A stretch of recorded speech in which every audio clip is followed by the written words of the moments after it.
சேலம் மாநகர் கோரிமேடு பகுதியில் செயல்பட்டு வரும் டாஸ்மாக் கடையில் மர்ம நபர்கள் பெட்ரோல் குண்டு வீசி தப்பிச் சென்று உள்ளனர். இதுகுறித்த கூடுதல் விவரங்களை செய்தியாளர் கண்ணன் வழங்க கேட்கலாம்.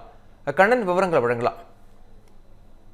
சேலத்திலிருந்து ஏற்காடு செல்லும் சாலையில் உள்ள கோரிமேடு டாஸ்மாக் கடை செயல்பட்டு வருகிறது.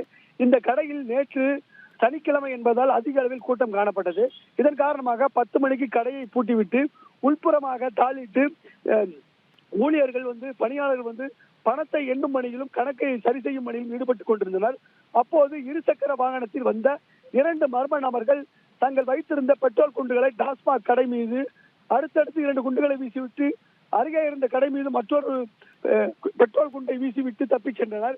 ஆனால் இந்த குண்டு சத்தம் கேட்டதனால் அங்கு லேசான தீ விபத்து ஏற்பட்டது. உடனடியாக அருகில் இருந்தவர்கள் தீயை அணைத்தனர். இதனால் பூட்டியிருந்த டாஸ்மாக் கடையில் இருந்து அலறி அடித்து டாஸ்மாக் ஊழியர்கள் ஓட்டம் பிடித்தனர்.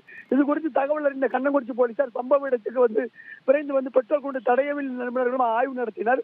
தொடர்ந்து அந்த பகுதியில் உள்ள சிசிடிவி கேமரா பதிவுகளை ஆய்வு செய்தனர். இதில் இரண்டு சக்கர வாகனத்தில் வந்த மர்ம நபர்கள் 3 பேர் இந்த குண்டுவீச்சில் ஈடுபட்டு தெரிய வந்திருந்து உடனடியாக சிசிடிவி வீடியோ காட்சிகள் வெளியாகாமல் இருப்பதற்காக போலீசார் அந்த பகுதியில் உள்ள அனைத்து சிசிடிவி காட்சிகளையும் கைப்பற்றி தற்போது விசாரணை நடத்தி வருகின்றனர். இந்த கடை முன் வைக்கப்பட்டிருந்த சில மதுபாட்டிகள் மற்றும் தீப்பிடித்து எரிந்த சம்பவம் அந்த பகுதியில் உள்ள மக்கள் மட்டுமின்றி ஏற்காடு சென்றுவிட்டு திரும்பிய சுற்றுலா பயணிகள் மற்றும் கடும் பீதியை ஏற்படுத்தியது. தொடர்ந்து போலீசார் விசாரணை நடத்தி வருகின்றனர்.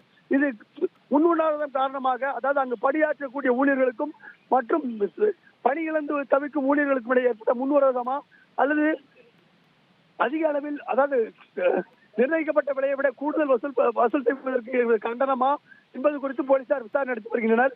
மேலும் அந்த கடையை அகற்ற அந்த பகுதி மக்களும் தொடர்ந்து எதிர்ப்பு தெரிவித்து வந்ததால் அதன் காரணமாக இந்த வெடிகுண்டு வீச்சு நடந்ததா என்பது குறித்தும் போலீசார் விசாரணை நடத்தி வருகின்றனர்.